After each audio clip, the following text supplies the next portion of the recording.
So I just saw a movie called Fresh. It premiered at Sundance. I did not get a chance to see it. It stars Daisy Edgar Jones and Sebastian Stan. I think you guys should watch it. This is an interesting movie. This is a very interesting movie, and I'm very hesitant to say anything about it because there's a trailer for it. I can read the synopsis, whatever. Basically, Daisy Edgar Jones plays a character named Noah, and she's having trouble finding dates, and then she meets Sebastian Stan. I've heard a lot of things about this movie.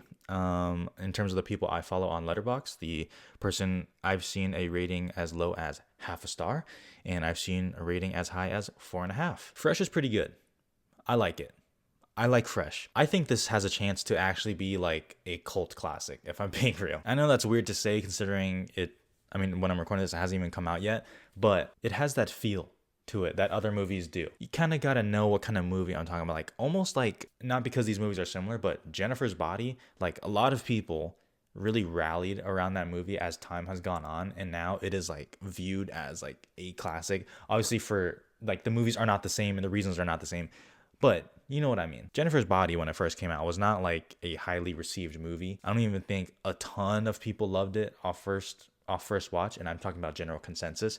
But then as time goes on, you can kind of see Jennifer Bodies kind of has something, and it kind of goes on, and now it's received like fucking awesome. Like, I don't see anyone talking anything bad about Jennifer's Body. Fresh kind of has a chance to be that in a weird fucking way. This movie does something that a lot of movies try and fail at, where they try to balance two completely separate tones. There are moments where it's really funny, and there's moments where it's just a fucking horror movie. And for me, for some reason, it worked. Like, it just worked, and it made a lot of sense within the movie. And I guess that goes to the performances, because Daisy Edgar Jones is great. I've not seen Normal People, but everyone keeps telling me she's really great, and she's fantastic.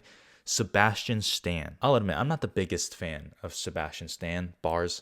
Not because I think he's bad, but I feel like he is almost miscast, if I'm being real. I liked him as the Winter Soldier when he was kind of bad and struggling within himself.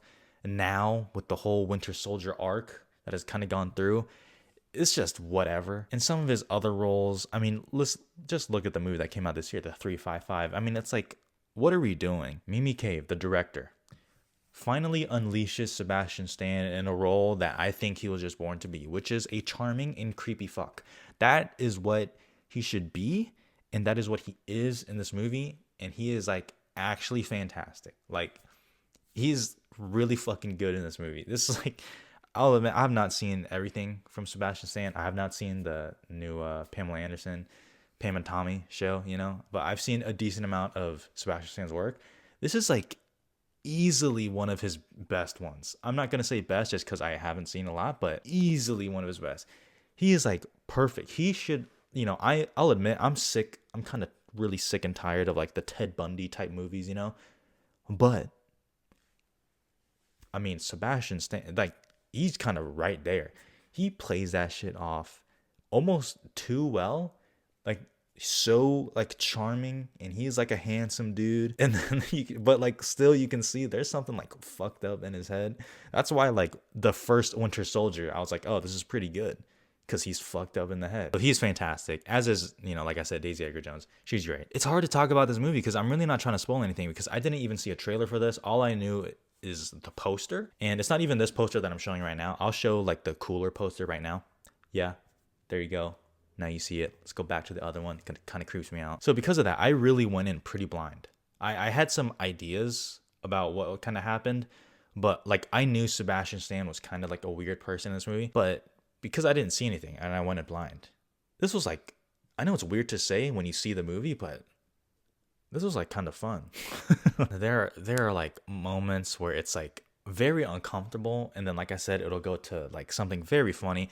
It is pretty stylized, and that may work or not work for some people. For me, it mostly worked. There were some moments that were like a little bit annoying, or like it just didn't need to be, but still worked off pretty well.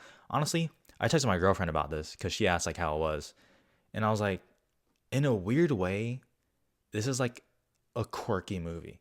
And usually I say that as a bad thing. Like, if I see someone at a restaurant take a bite of food and they start fucking dancing because of how fucking good it is, like, I'm gonna judge you. Like, I'm not even gonna lie, I'm gonna judge you. This one is quirky in like a better way, you know what I mean?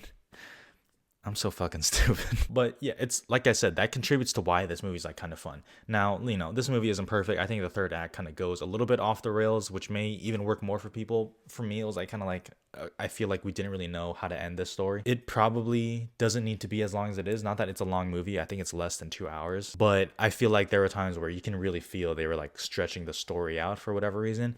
Like this movie honestly could have been like an hour, 40 minutes, an hour and a half, and it would have been like really fucking good. Like if that was the movie where it was a little bit tighter and you didn't feel like them like really stretching the story out, especially towards the end, man, this could have been even better. And I already pretty much liked it, so that's a bummer. This is not like a perfect movie, and I hope I'm not like trying to like gas it up too much, but honestly, I just thought this was like a kind of fun time. This is like a good group movie, like hangout watch, you know?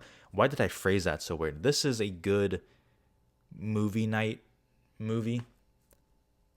What the fuck is going on? Anyways, Fresh is good. I certainly liked it. It's a very interesting movie, and I'm interested to see the life that this movie has, because honestly, it was talked about in a similar way premiering at Sundance, and I didn't get a chance to see it. I was kind of bummed out about that, but here we are. I think you guys should watch it. I think it's a fun time, honestly. Fresh, I'm gonna get 3.5 stars. Pretty good, pretty good. Sebastian Stan should be like more creepy in movies, dude. You got that shit on lock, brother.